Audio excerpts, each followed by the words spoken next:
नमस्कार, स्वागत है आपके अपने YouTube चैनल कथाओं की दुनिया में। आज मैं आपके लिए नाग पंचमी के अवसर पर नाग पंचमी की कथा लेकर आई हूँ। तो चलिए कथा प्रारंभ करते हैं। बहुत समय पहले एक राज्य में सेठ रहा करता था, जिसके 7 बेटे थे। सेठ के सातों बेटों की शादी हो चुकी थी।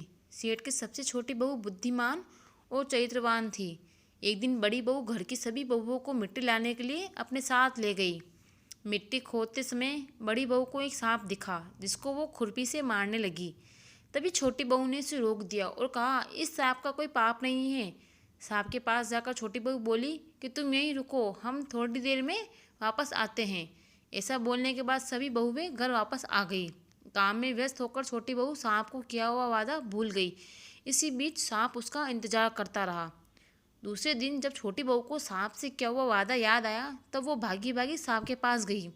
सांप के पास जाकर उसने उससे क्षमा मांगी और कहा कि भैया, मैं काम में व्यस्त होकर अपना वादा भूल गई थी।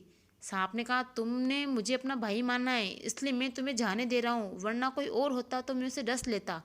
इसके साथ सांप ने कहा कि तुमने मुझे भाई बोला है, तो आज से मैं तुम्हारा भाई हूँ। तुम्हें जो मांगना है वो मांग लो मुझसे। तभी छोटी बहू ने कहा कि मेरा कोई भाई नहीं है, आज से आप मेरे भाई हैं। कुछ दिन बाद मनुष्य का रूप धारण करके सांप अपनी बहन को लेने आया। उस पर विश्वास करके घर वालों ने छोटी बहू को जाने दिया।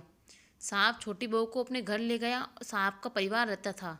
सांप के घर में इतना सारा धन देखकर बहू हैरान हो गई।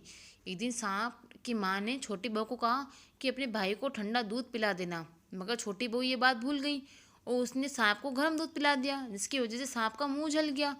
सांप की माँ बहुत गुस्से में थी, मगर सांप ने उसे समझाया।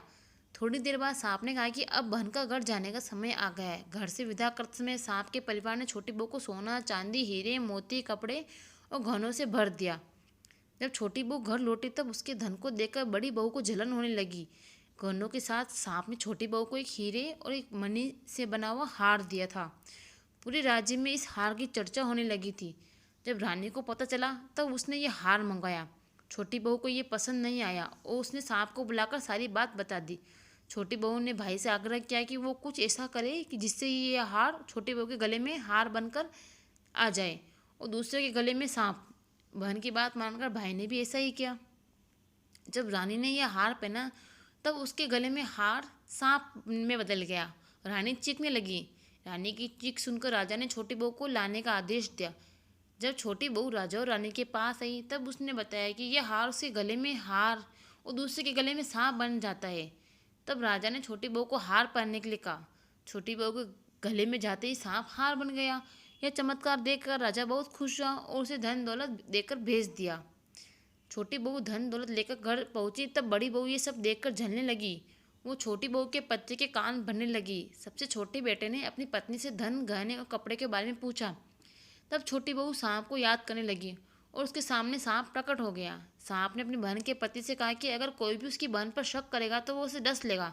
सांप को देखकर उसका पति बहुत खुश हुआ और सब देवता की सेवा करने लगा। इस दिन से महिलाएं सांप को अपना भाई मानकर विधि के अनुसार पूजा करती है।